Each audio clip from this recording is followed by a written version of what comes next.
Hello दोस्तों, आप सभी का स्वागत है समसामयिक घटना चक्र के इस ऑनलाइन प्लेटफॉर्म पर। मैं मोहित आप सभी का हार्दिक स्वागत करता हूं। आज हम चर्चा करेंगे अपने इस वीडियो में अप्रैल 2026 के महत्वपूर्ण करंट अफेयर जो बिहार स्पेशल से संबंधित है। बीपीएससी करंट अफेयर के अंतर्गत देखा जाए तो हम लोग बिहार स्पेशल के जितने भी महत्वपूर्ण करंट अफेयर हैं उन पर चर्चा कर रहे हैं। जुलाई 2025 से लेकर हम लोग अप्रैल 2026 तक पहुँच गए हैं।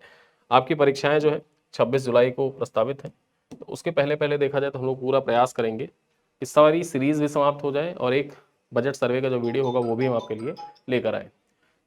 चर्चा करते हैं, पहली खबर क्या है। बिहार को 3.85 लाख मीट्रिक टन कोयले का आवंटन हुआ। यहाँ पर देखा जाए बिहार राज्य खनन निगम लिमिटेड के अनुसार वित्त वर्ष 2026-27 के लिए बिहार को 3.85 लाख मीट्रिक टन कोयले का आवंटन प्राप्त हुआ है। यह आवंटन कोल इंडिया लिमिटेड की सहायक कंपनियों भारत कोकिंग कोलफील्ड लिमिटेड तथा सेंट्रल कोलफील्ड्स लिमिटेड द्वारा किया जाएगा। यहां पर देखा जाए इस आवंटन का उद्देश्य राज्य में कोयला आपूर्ति सुनिश्चित कर औद्योगिक ऊर्जा तथा अन्य आवश्यक क्षेत्रों की मांग को पूरा करना है और यह पहल बिहार की ऊर्जा सुरक्षा तथा औद्योगिक विकास को सुदृढ़ करने की दिशा में महत्वपूर्ण कदम मानी जा रही है। अगली खबर देखते हैं। आईआईटी पटना को टेक्नोलॉजी एवं एआई शिक्षा रैंकिंग 2026 में 5वां स्थान प्राप्त हुआ है। ठीक है, चर्चा करें, खबर महत्वपूर्ण है आपकी परीक्षा के दृष्टिकोण से। भारतीय प्रौद्योगिकी संस्थान पटना को क्रॉनिकल्स ऑफ इंडिया द्वारा जारी टेक्नोलॉजी एवं एआई शिक्षा रैंकिंग 2026 में देश भर में 5वां स्थान प्राप्त हुआ है। यह रैंकिंग कृत्रिम बुद्धिमत्ता, प्रौद्योगिकी शिक्षा, अनुसंधान, नवाचार, शैक्षणिक उत्कृष्टता के आधार पर तैयार की जाती है। यहां पर देखा जाए तो यह उपलब्धि आईआईटी पटना की उच्च गुणवत्ता वाली शिक्षा, अनुसंधान क्षमता तथा औद्योगिक अकादमिक सहयोग को दर्शाती है और यह सफलता बिहार को उच्च तकनीकी शिक्षा तथा कृत्रिम बुद्धिमत्ता अनुसंधान के क्षेत्र में नई पहचान भी प्रदान करती है।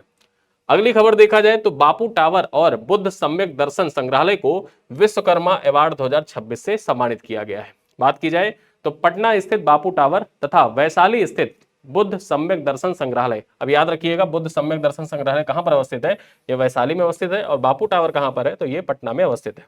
चलिए देखते हैं। यह पुरस्कार उत्कृष्ट निर्माण गुणवत्ता, अभिनव अभियंत्रिकी तथा अवसंरचना विकास के क्षेत्र में उल्लेखनीय योगदान के लिए प्रदान किया गया है। बात की जाए तो दोनों परियोजनाएं बिहार की सांस्कृतिक विरासत, पर्यटन तथा आधुनिक अवसंरचना को सुदृढ़ करने में महत्वपूर्ण भूमिका निभा रही हैं और यह सम्मान बिहार की विश्व स्तरीय सार्वजनिक निर्माण परियोजनाओं तथा स्थापत्य उत्कृष्टता का राष्ट्रीय स्तर पर पहचान को दर्शाता भी है। आगे चर्चा करते हैं। रंजीता बनी बिहार में जनगणना संचालन तथा नागरिक पंजीकरण की निदेशक। यहां पर बात की जाए तो केंद्र सरकार ने बिहार कैडर की 2013 बैच की भारतीय प्रशासनिक सेवा अधिकारी रंजीता को जनगणना संचालन निदेशक एवं नागरिक पंजीकरण निदेशक बिहार नियुक्त किया है। ठीक है, तो आपको याद रखना है, नियुक्तियों के दृष्टिकोण से बेहद महत्वपूर्ण नाम हो जाता है। यहां पर देखा जाए बिहार में जनगणना संचालन एवं नागरिक पंजीकरण के निदेशक किसको नियुक्त किया गया है, नाम क्या है इनका, रंजीता नाम है। बात की जाए तो वे जनगणना संचालन तथा नागरिक पंजीकरण से संबंधित सभी प्रशासनिक एवं समन्वय कार्यों का नेतृत्व करेंगी। ठीक है, बात की जाए तो यह नियुक्ति बिहार में जनगणना, जन्म मृत्यु पंजीकरण एवं जनसांख्यिकीय आंकड़ों के प्रभावी प्रबंधन को सुदृढ़ करेगी। यहां पर देखा जाए तो यह पद केंद्रीय गृह मंत्रालय के अधीन जनगणना एवं नागरिक पंजीकरण प्रणाली के संचालन में महत्वपूर्ण भूमिका निभाता है।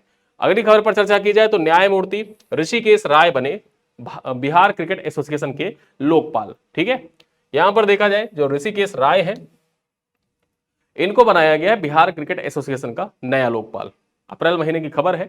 सर्वोच्च न्यायालय ने पूर्व न्यायाधीश न्यायमूर्ति ऋषिकेश राय को बिहार क्रिकेट एसोसिएशन का नया लोकपाल नियुक्त किया है। यह परीक्षा के दृष्टिकोण से बेहद महत्वपूर्ण हो जाता है। बिहार क्रिकेट एसोसिएशन के नए लोकपाल कौन बने हैं, ऋषिकेश राय बने हैं।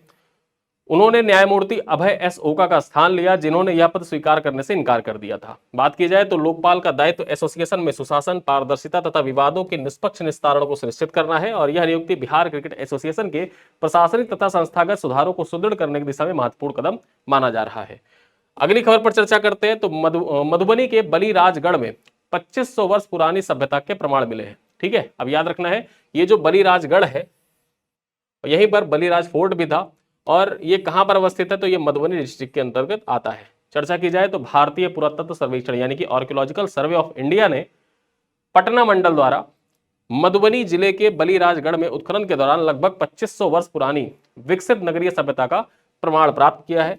देखा जाए तो उत्खनन में शुंग एवं कुषाण काल के विशाल सुरक्षा प्राचीर, उत्तरी काले चमकीले मृदभांड एवं पंच चिन्हित सिक्के तथा कीमती मनके मिले हैं जो विकसित नगरीय सभ्यता तथा व्यापारिक गतिविधियों का संकेत प्रदान करता है। यहां पर देखा जाए बलिराजगढ़ को 1938 में राष्ट्रीय महत्व का स्मारक घोषित किया गया था तथा पहला वैज्ञानिक उत्खनन जो था 1962-63 में डॉक्टर SR राव के नेतृत्व में किया गया था। ठीक है, तो ये पॉइंट आपको याद रखना है, आपके स्टैटिक जीके के दृष्टिकोण से भी इंपॉर्टेंट हो जाता है कि बलिराजगढ़ जो है इसका प्रथम उत्खनन किसके द्वारा किया गया था, SR राव के द्वारा किया गया था 1962-63 में। देखा जाए तो लगभग 175 एकड़ में फैला हुआ यह पुरातात्विक स्थल प्राचीन मिथिला के राजनैतिक, सांस्कृतिक तथा आर्थिक इतिहास के अध्ययन के लिए अत्यंत महत्वपूर्ण माना जा रहा है। ठीक है, चलिए अगली खबर पर चर्चा करते हैं। बिहार में 2 नए साइबर फॉरेंसिक लैब की शुरुआत की गई है। यहां देखा जाए बिहार सरकार ने बढ़ते हुए साइबर अपराधों की प्रभावी जांच एवं डिजिटल साक्ष्यों के त्वरित विश्लेषण के लिए पटना एवं राजगीर में कहां पर पटना एवं राजगीर में अत्याधुनिक साइबर फॉरेंसिक लैब शुरू की है। इन प्रयोगशालाओं की स्थापना national forensic sciences university Gandhinagar की तकनीक के सहयोग से की गई है। यहां पर देखा जाए पटना स्थित लैब CID पुलिस मुख्यालय तथा राजगीर स्थित लैब बिहार पुलिस एकेडमी में स्थापित की गई है। जो पटना स्थित लैब है वो CID पुलिस मुख्यालय में, और वहीं पर जो राजगीर स्थित लैब है वो बिहार पुलिस एकेडमी में स्थापित की गई है। और जो बिहार पुलिस एकेडमी में परीक्षा पूछा जा सकता है, बिहार पुलिस एकेडमी किस जिले के अंतर्गत आता है, किस जिले में अवस्थित है, तो राजगीर में अवस्थित है। यहाँ पर बात की जाए तो ये लैब मोबाइल फॉरेंसिक, डिजिटल साक्ष्य विश्लेषण, नेटवर्क ट्रेसिंग तथा डिटेल डेटा रिकवरी जैसे आधुनिक तकनीकों से सुसज्जित भी है। अगली खबर पर चर्चा करते हैं। डॉक्टर सच्चिदानंद सिन्हा की प्रतिमा एवं स्मारक स्थापित करने का प्रस्ताव। यहां पर देखा जाए अप्रैल 2026 में बिहार विधानसभा सचिवालय ने डॉक्टर सच्चिदानंद सिन्हा की प्रतिमा एवं स्मारक पट विधानसभा परिसर में स्थापित करने का प्रस्ताव राज्य मंत्रिमंडल सचिवालय को भेजा। यहां पर देखा जाए डॉक्टर सच्चिदानंद सिन्हा 9 दिसंबर 1946 को भारतीय संविधान सभा की प्रथम बैठक के अस्थायी अध्यक्ष चुने गए थे, जबकि 11 दिसंबर 1946 को डॉक्टर राजेंद्र प्रसाद स्थायी अध्यक्ष बने थे। ठीक है, देखा जाए तो उन्हें आधुनिक बिहार का जनक माना जाता है। सच्चिदानंद सिन्हा को आधुनिक बिहार का जनक माना जाता है। उन्होंने बिहार पृथक्करण आंदोलन में महत्वपूर्ण भूमिका निभाई, जिसके परिणाम स्वरूप 22 मार्च 1912 को बिहार पृथक प्रांत बना था। वे पटना विश्वविद्यालय के प्रथम भारतीय कुलपति 1936 से 44 तक रहे हैं।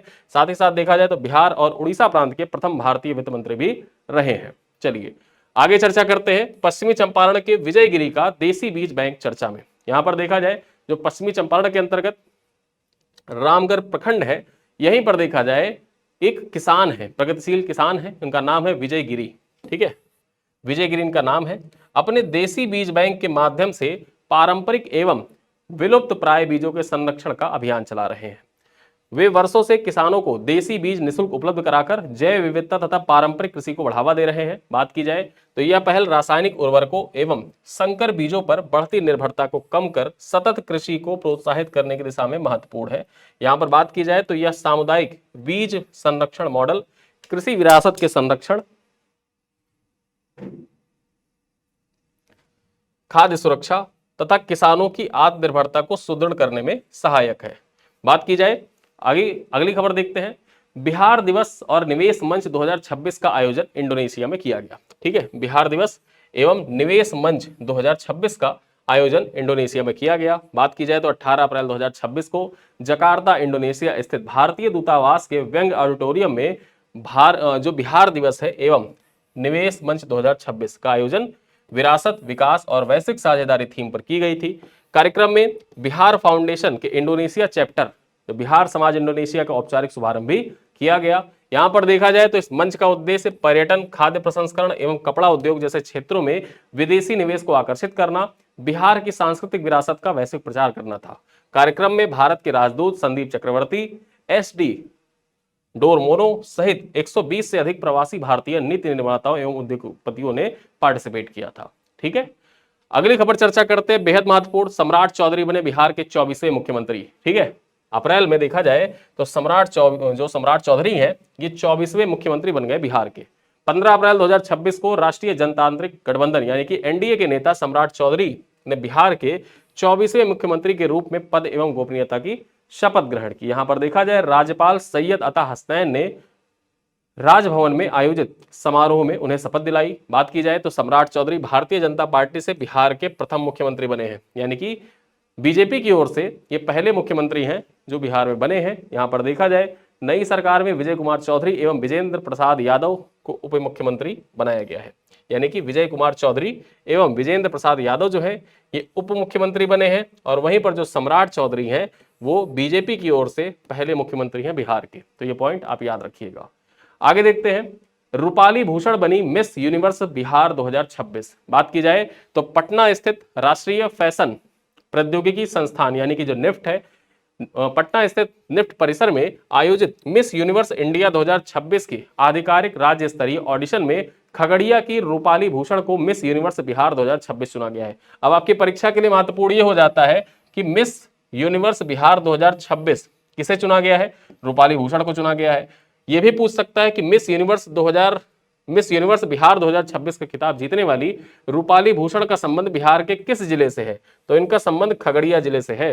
ठीक है, देखा जाए तो इस उपलब्धि के साथ रूपाली भूषण ने मिस यूनिवर्स इंडिया 2026 के ग्रैंड फिनाले में फाइनलिस्ट के रूप में भी अपना स्थान सुनिश्चित कर लिया है। अगली खबर देखते हैं।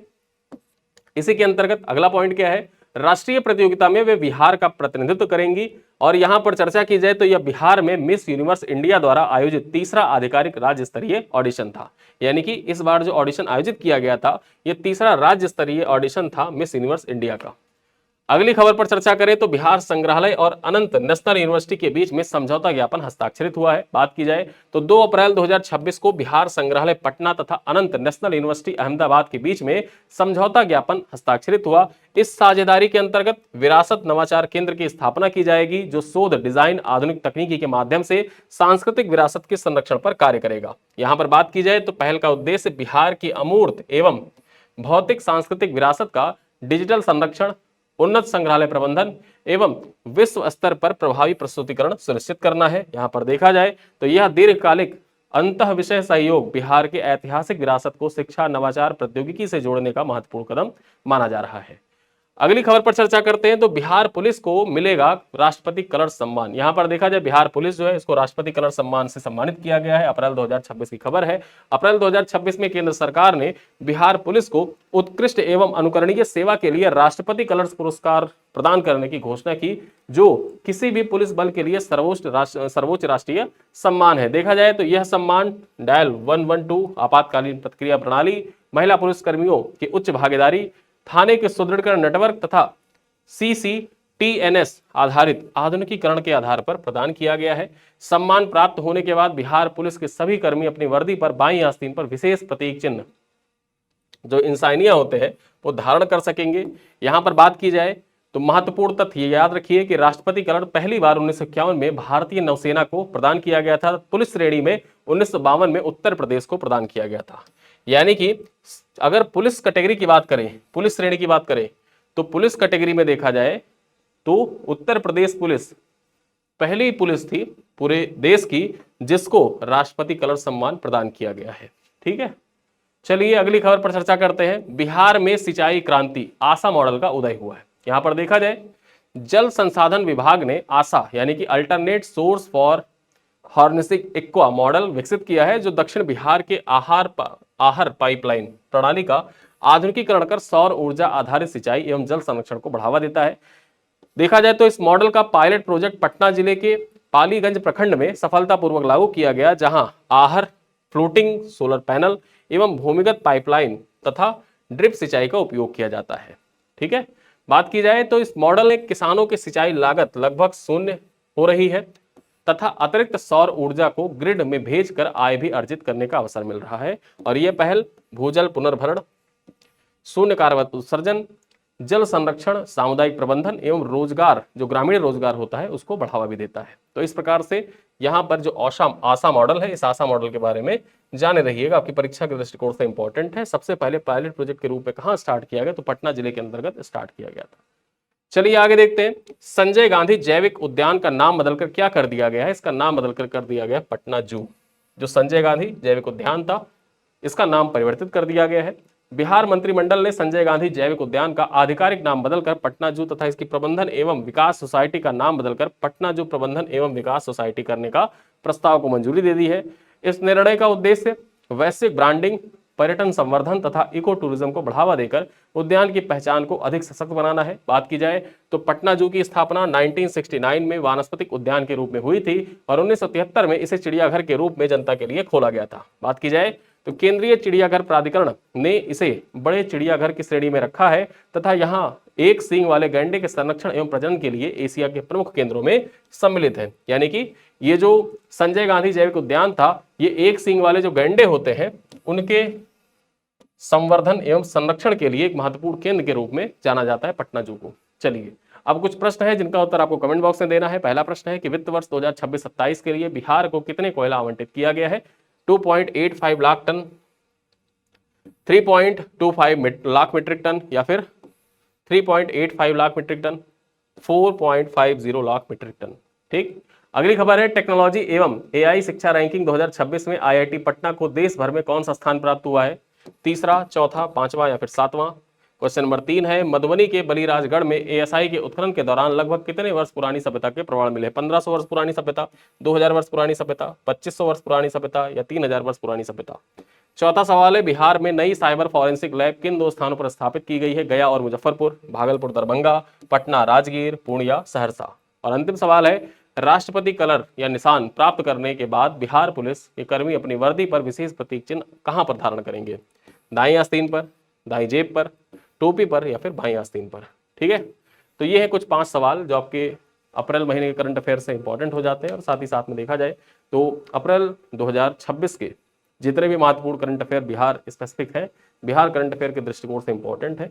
इस वीडियो में हमने उन सारे करंट अफेयर पर चर्चा की है। इसके बाद देखा जाए मई और जून महीने का करंट अफेयर भी आपको प्राप्त हो जाएगा, जिसमें आप मई जून के करंट अफेयर आसानी से पढ़ सकते हैं। वो भी कल अपलोड हो जाएगा और संभवतः कल जो हमने आपसे वादा किया था कि 1 साल का जो करंट अफेयर उसका कंपाइल वीडियो भी आपको प्रोवाइड कर दिया जाएगा। ठीक है, तो इसी के साथ इस वीडियो क्लास को करते हैं समाप्त। इसकी क्लास पीडीएफ पीपीटी जो होती है वो आपको हमारे जो daily current affair WhatsApp group होता है उसी व्हाट्सएप ग्रुप पे शेयर कर दिया जाएगा, वहां से आप इसकी पीडीएफ डाउनलोड कर सकते हैं।